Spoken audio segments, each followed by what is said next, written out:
لك الحمد يا الله خلقتنا وهديتنا وانقذتنا من النار.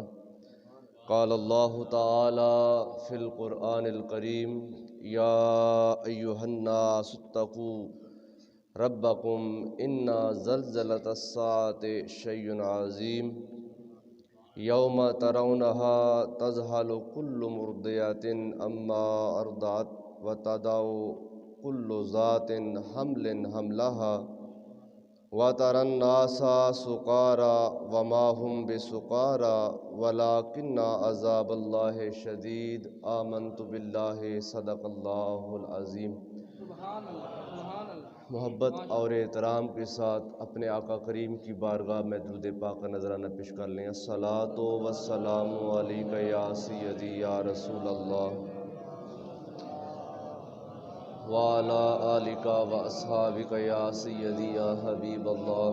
الصلاۃ والسلام علیک یا سیدی یا رسول اللہ وعلی آلک و اصحابک یا سیدی یا رحمت للعالمین.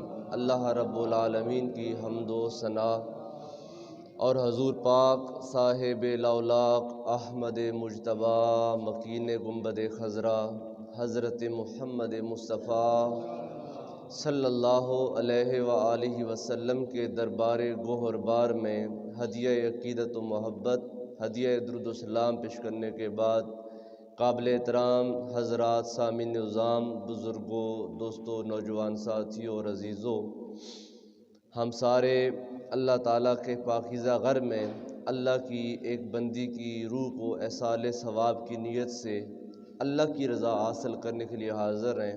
اللہ ہم سب کی حاضری کو اپنی بارگاہ میں شرف قبولیت عطا فرمائے.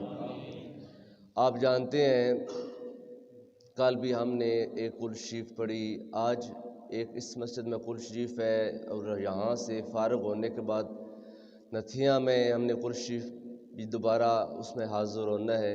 کل پھر قرآن شریف ہے. اللہ خیر کرے. یہ کثرت کے ساتھ اٹھنے والے جنازے ہم زندہ لوگوں کو بہت سے پیغامات دے کر جا رہے ہیں. اگر ہمارا دل اور ہمارا دماغ بیدار ہو تو یہ ہم کو آخرت کے الارم بجتے دکھائی دے رہے ہیں. ہم کو اپنے اعمال کی اصلاح کی ضرورت ہے.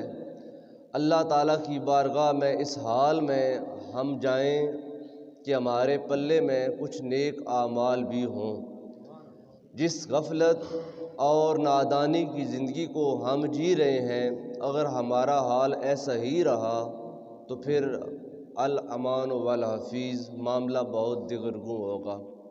میں اپنی اس ملت کے بزرگوں سے، جوانوں سے، بھائیوں سے گزارش کروں گا کہ اپنے اعمال کی اصلاح کی طرف انفرادی طور پر توجہ دیں.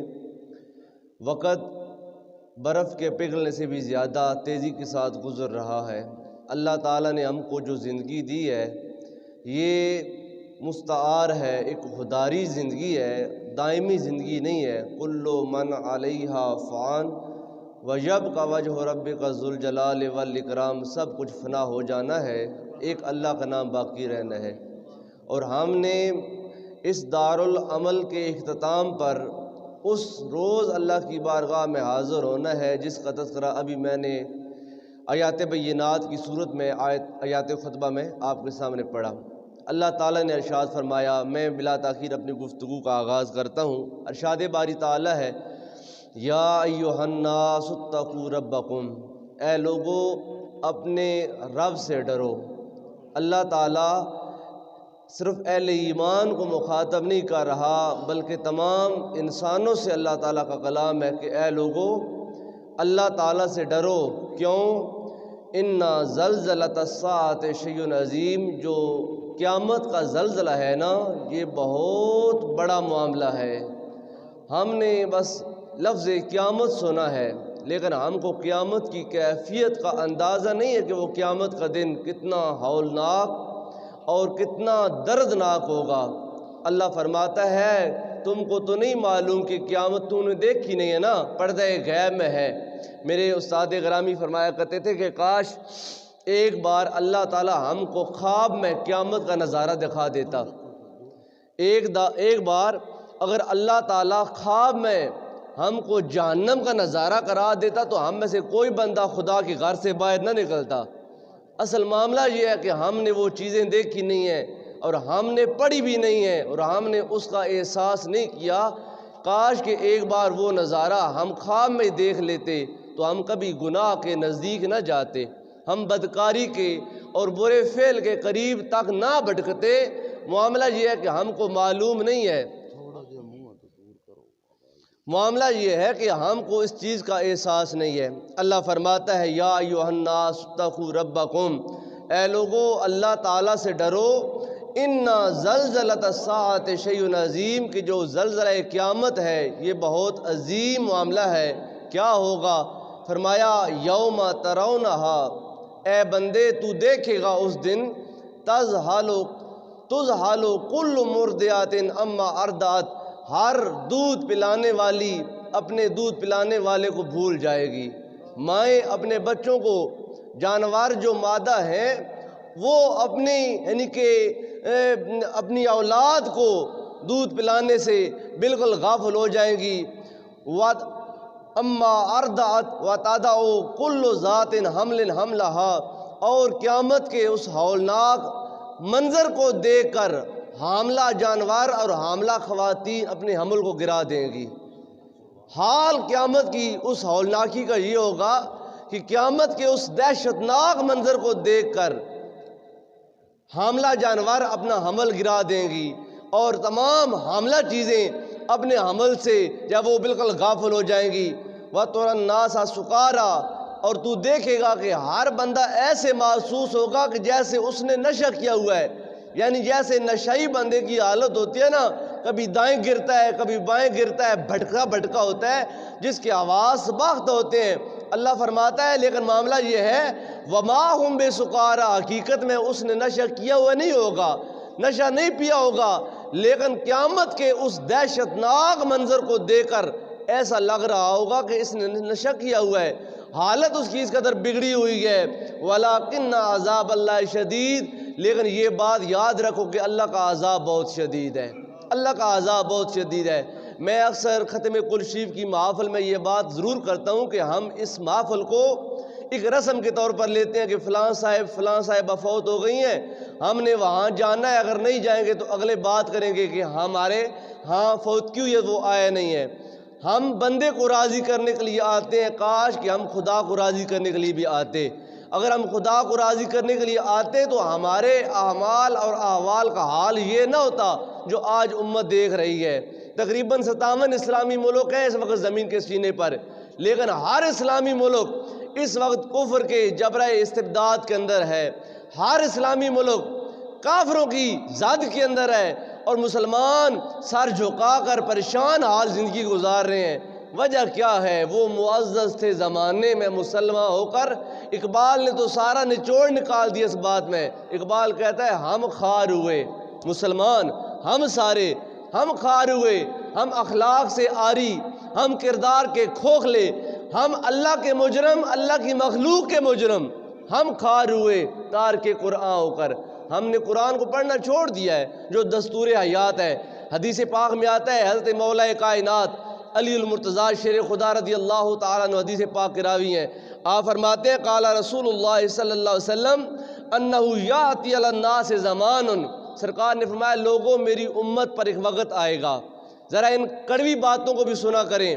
ہم میں سے ہر بندہ تقریباً ہماری اب قوم اس قدر یعنی کہ سر کی رسیاں اور عادی ہو چکی ہے کہ جو بندہ یہاں پر آ کر میاں صاحب کا کلام نہ پڑھے یا لچھے دار تقریر نہ کرے یا سر نہ لگائے، آپ کہتے ہیں آج کا ٹائم تو ضائع ہی گیا، مولوی صاحب پتہ نہیں کیا باتیں کرتے رہے ہیں۔ یہ باتیں بھی سنیں، بعض اوقات کڑوی دوا زیادہ اثر کر جاتی ہے۔ یہ جو لچھے دار تقریریں ہوتی ہیں وقتی لذت ضرور دیتی ہیں، لیکن اس کا آؤٹ پٹ کوئی نہیں ہوتا، اس کا فائدہ وہ نہیں ہوتا۔ سنیں مولا کائنات کیا فرماتے ہیں، علی المرتضیٰ شیر خدا رضی اللہ تعالیٰ عنہ، آپ فرماتے ہیں میں ایک دن سرکار کی بارگاہ میں بیٹھا تھا، میرے محبوب پریشان تھے، تو میں نے سرکار سے پریشانی کی وجہ پوچھی، محبوب کیا معاملہ ہے؟ آج آپ کا چہرہ پریشان ہے، آپ کے آج حواس ایسے محسوس ہوتے ہیں کہ آپ کسی خیال میں، کسی گہری سوچ میں ہیں۔ میرے محبوب نے فرمایا علی میری امت پر ایک وقت آئے گا، وہ دور بین نبی جو بیٹھ کر مدینے میں 1400 سال کے بعد کے واقعات کا مظاہرہ اور مناظرہ اپنی امت کے سامنے بیان فرما رہے تھے، فرمایا اے علی میری امت پر ایک وقت آنے والا ہے۔ یا رسول اللہ کیسا وقت؟ فرمایا لا یبقى فیہ من الاسلام الا اسمہ، جب لوگوں میں اسلام بس برائے نام رہ جائے گا، کلمہ سارے پڑھیں گے لا الہ الا اللہ محمد رسول اللہ، آج ہم مسلمان کہلاتے ہیں، مسلمان بنتے کوئی نہیں ہیں ہم۔ بڑی کڑوی بات ہے، اگر میں آپ کو کہوں نا کہ جناب مسلمان بنو، آپ کہیں گے کہ مولوی صاحب کچھ سوچ کر بات کریں، ہم مسلمان ہی ہیں۔ اسلام کہلانا اور ہے اور مسلمان بننا کچھ اور ہے۔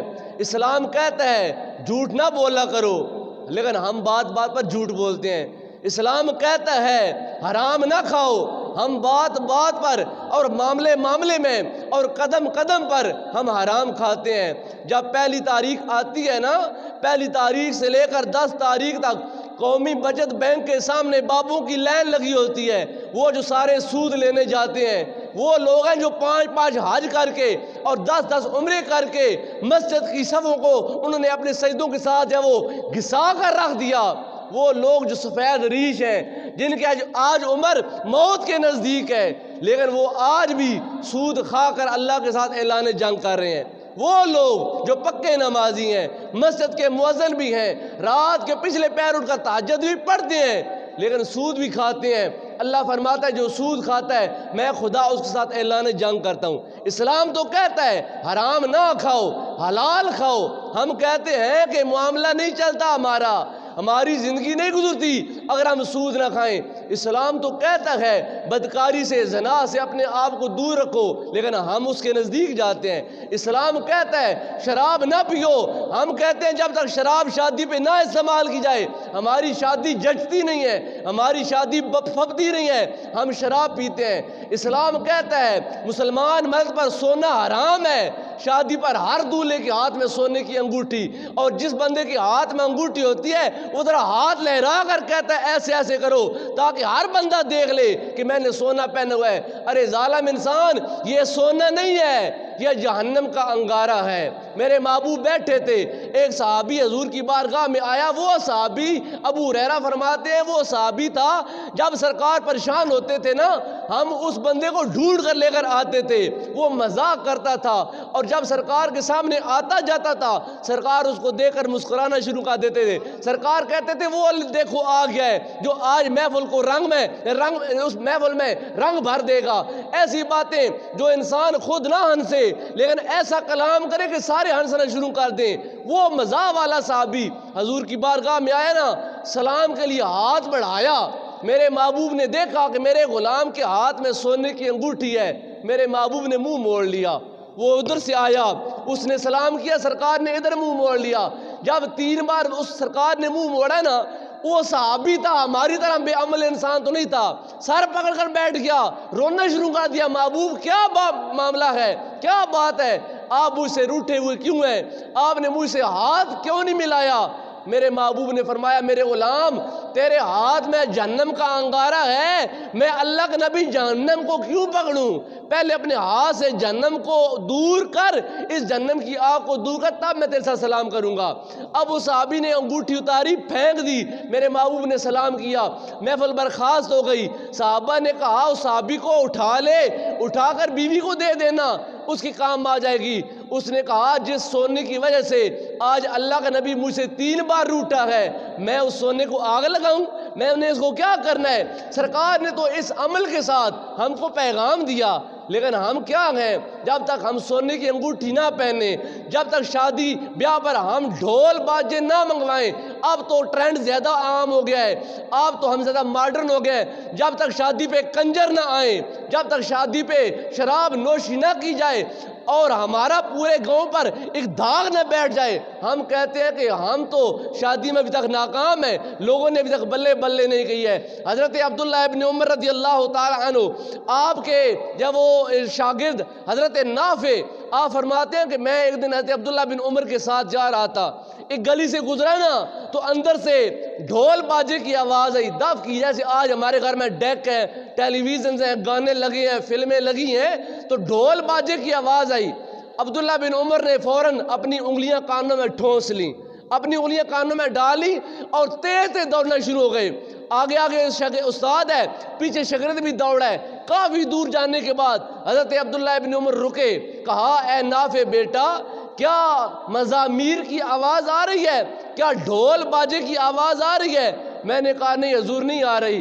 آپ نے کانوں سے انگلیاں نکالیں تو آپ نے کہا اے نافع، تم نے مجھ سے سوال نہیں کیا کہ میں نے ایسا کیوں کیا ہے۔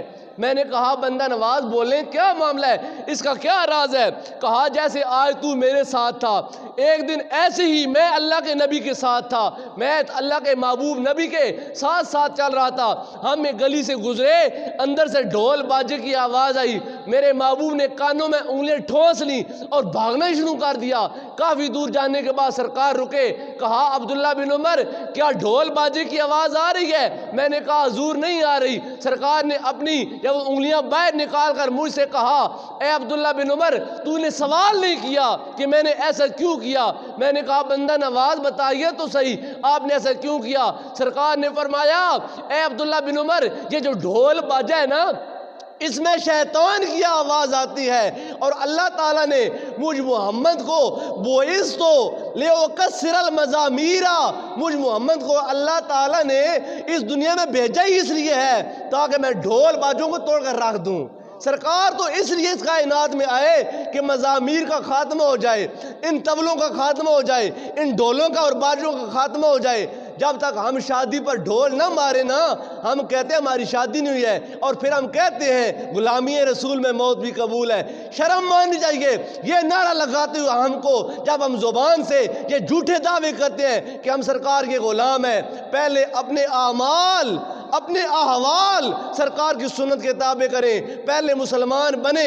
مسلمان کہلانے سے کام نہیں بنے گا میرے بھائیوں، میرے بزرگوں، میرے دوستوں، پہلے مسلمان بننے کی کوشش کریں، سچ بولا کریں، جھوٹ سے نفرت کریں۔ اللہ جھوٹوں پر لعنت کرتا ہے۔ قرآن میں اللہ نے کہا اے لوگو اللہ سے ڈرو، وَقُونُوا مَعَ الصَّادِقِينَ، اور سچوں کی صحبت اختیار کرو۔ آج یہ جو ہمارا آلہ ہے نا موبائل جس کو ہم بولتے ہیں، یہ ہم سے دانستہ نادانستہ صبح سے لے کر شام تک بے شمار جھوٹ بلواتا ہے۔ ابھی میں مسجد میں بیٹھا ہوں، کوئی بندہ فون کرے گا مولوی صاحب آپ کہاں ہیں؟ مجھے پتا ہے کہ اس سے مجھے کوئی فٹیک ڈالنی ہے، میں بولوں گا جی میں تو پرنس عادل خان ہوں، ابھی میں بیٹھا یہاں ہوں۔ میں نے جب اس کو بولا کہ میں پرنس عادل خان ہوں تو میں نے دانستہ نادانستہ اپنے نام اعمال میں گناہ کا اضافہ کر دیا ہے۔ اور ایسے ہی ہم صبح سے لے کر شام تک بے شمار گناہ کرتے ہیں، بے شمار جھوٹ بولتے ہیں۔ رات کو جب آپ اپنے سرہانے پر سر رکھیں، سونے کی تیاری کریں، تو ایک بار اپنے ان 12 گھنٹوں کی زندگی کا تجزیہ کریں اور دیکھیں کہ اس 12 گھنٹے میں نے نیکی والے اعمال کتنے کیے ہیں اور میں نے بدی والے اعمال کتنے کیے ہیں۔ امیر المومنین حضرت فاروق اعظم رضی اللہ تعالیٰ عنہ آپ اکثر اپنے پاس بیٹھنے والوں کو یہ کہتے تھے حاسبوا انفسکم قبل ان تحاسبوا، لوگوں دنیا میں اپنے اعمال کا خود حساب لگا لو قبل اس کے کہ اللہ تعالیٰ میدان معاشر میں تمہارا حساب لوگوں کے سامنے لگا دے۔ اور جب اللہ تعالیٰ حساب لے گا پھر وہ حساب بڑا شدید ہوگا۔ مولا کائنات فرماتے ہیں، سرکار نے فرمایا اے لوگوں میری امت پر ایک وقت آنے والا ہے، ایک وقت آئے گا، حال کیا ہوگا؟ لا یبقا فیہ من الاسلام الا اسمہ، کہ مسلمانوں میں اسلام برائے نام رہ جائے گا، ولا من الدین الا رسمہ، اور جو دین ہے نا دین وہ بطور رسم رہ جائے گا۔ شادی، ساری شادی پہ ہم کنجر نچاتے ہیں، ڈھول مارتے ہیں، ہم وہ آتش بازی کرتے ہیں، اور جب نکاح کی جب وہ باری آتی ہے تو اس ٹائم ہم کو وہ دین یاد آ جاتا ہے اور ہم کہتے ہیں جی حق مار، جب وہ ہم نے اسلام کے مطابق 5000 اس سے زائد نہیں رہنا۔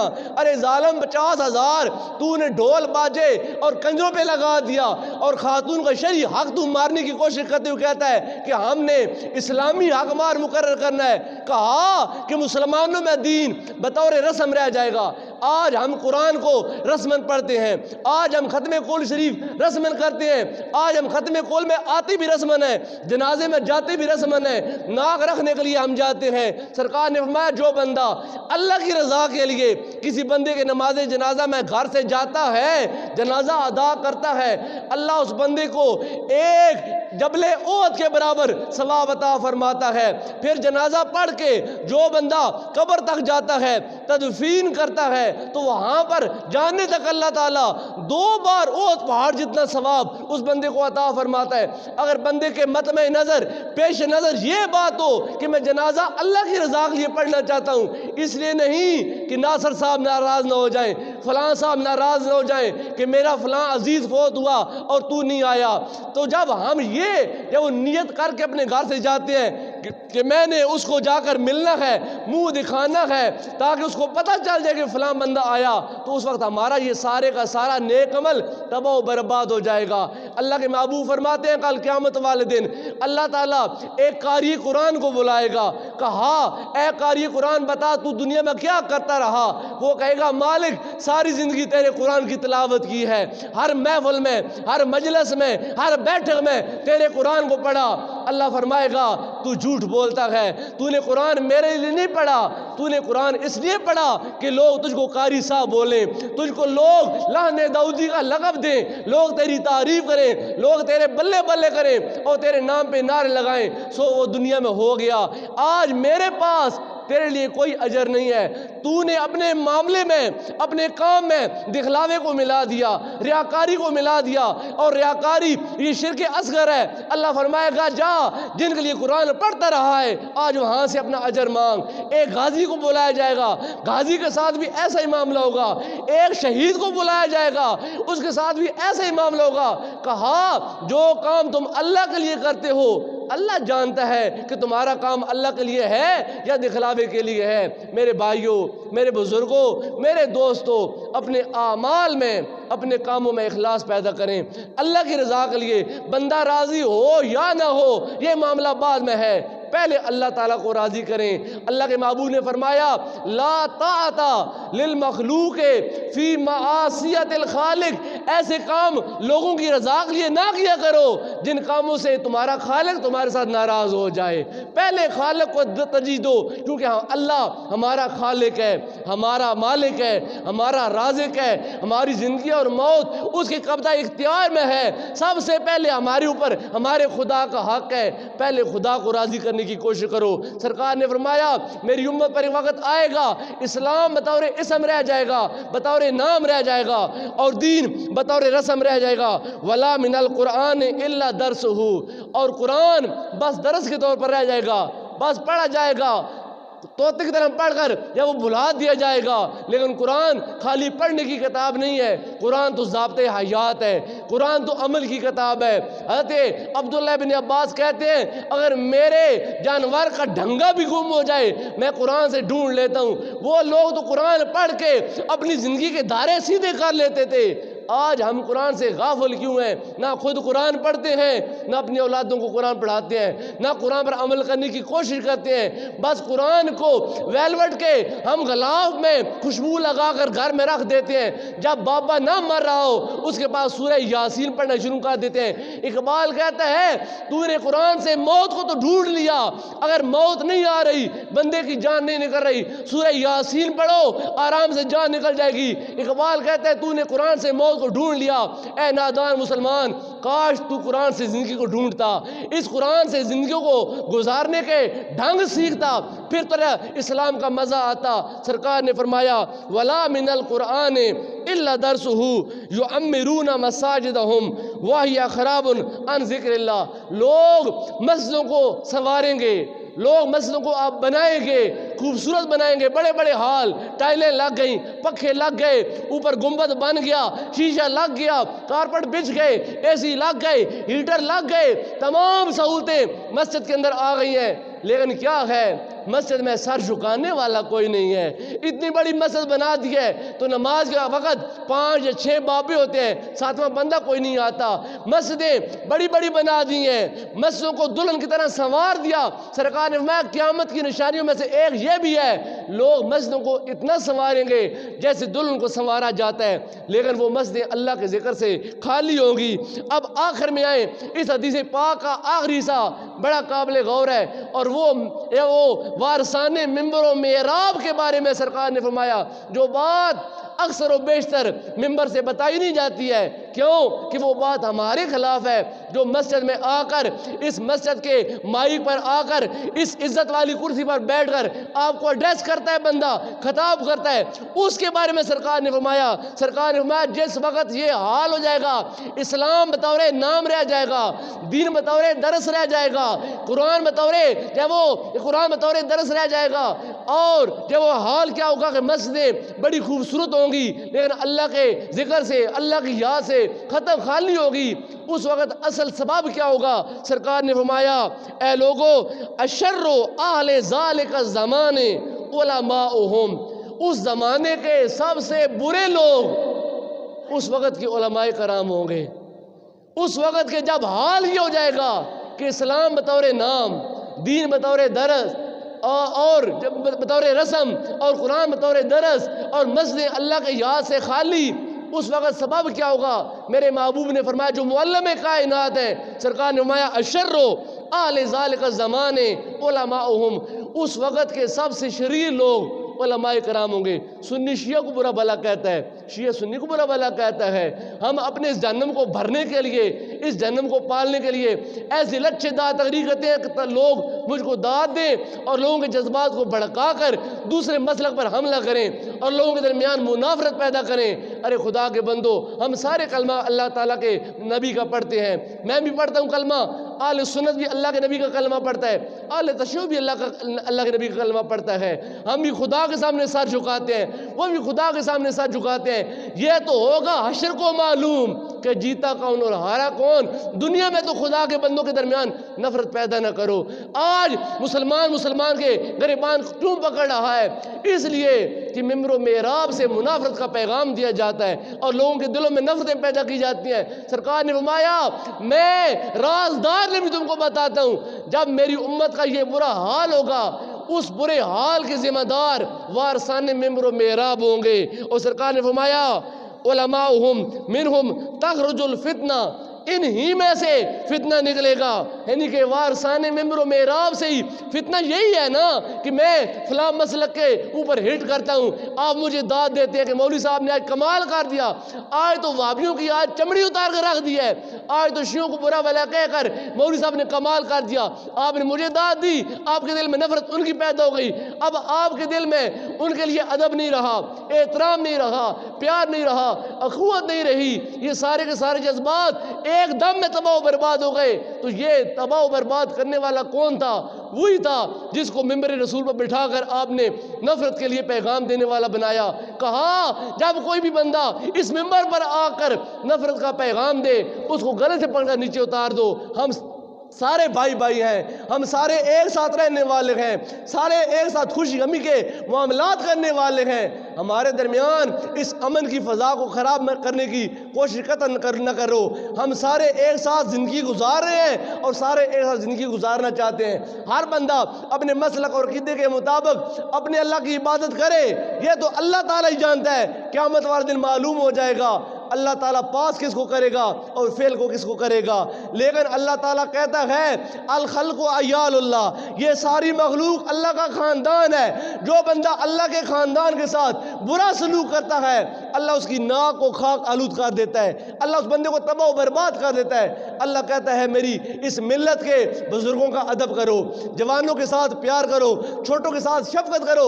حضور نے فرمایا جس وقت میری قوم میں یہ حال ہو جائے گا کہ لوگ بزرگوں کا ادب نہیں کریں گے, سفید ریش بابوں کا احترام نہیں کریں گے, سرکار نے فرمایا اللہ تعالیٰ اس قوم سے رحمت والا منہ پھیر لے گا. اللہ کہے گا یہ بدبخت لوگ ہیں, جب میں نے ایک بار بال سفید داڑھی میں جب وہ بھیج دیا تو یہ ایک بال بزرگی کی علامت ہے. جب میں خدا ہو کر اس کا حیا کرتا ہوں، ارے بندہ ہوگا تو اس کا حیا کیوں نہیں کرتا ہے؟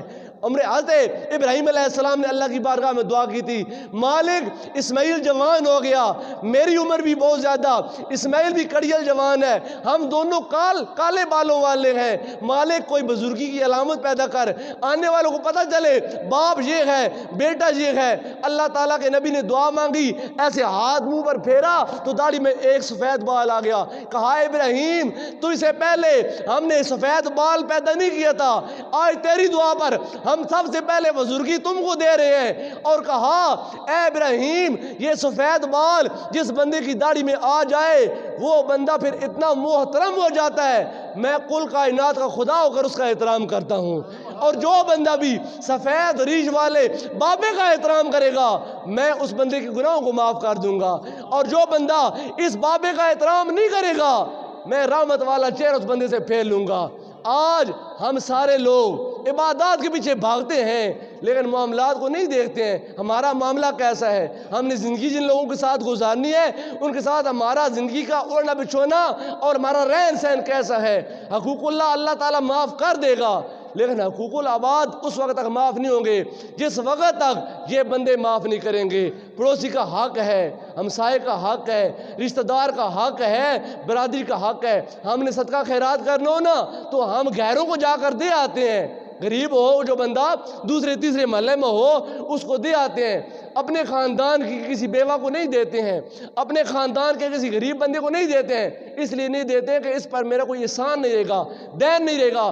اور وہ پرایا بندہ جو دوسرے گاؤں کا ہے یا دوسرے محلے کا ہے وہ جب بھی گلی میں مجھ کو ملے گا تو السلام علیکم ضرور کہے گا، کیونکہ اس کو پتا ہوگا کہ میں نے اس کو 100 روپے دیے تھے. اللہ کے نبی فرماتے ہیں جب تم صدقہ خیرات کرنا چاہو سب سے پہلے اپنے خاندان میں اپنے گھر میں سے دیکھو جو بندہ غریب ہے اس کو دو. جب تم اپنے بندے کو دو گے تو اللہ تعالیٰ تم کو 2 ثواب عطا فرمائے گا، ایک صلہ رحمی کا، ایک صدقہ دینے کا ثواب، ایک تو تعلق بڑھانے کا. اور سرکار نے فرمایا جو بندہ چاہتا ہے میری زندگی لمبی ہو، میرے رزق میں فراوانی ہو اور اللہ صحت والی زندگی عطا فرمائے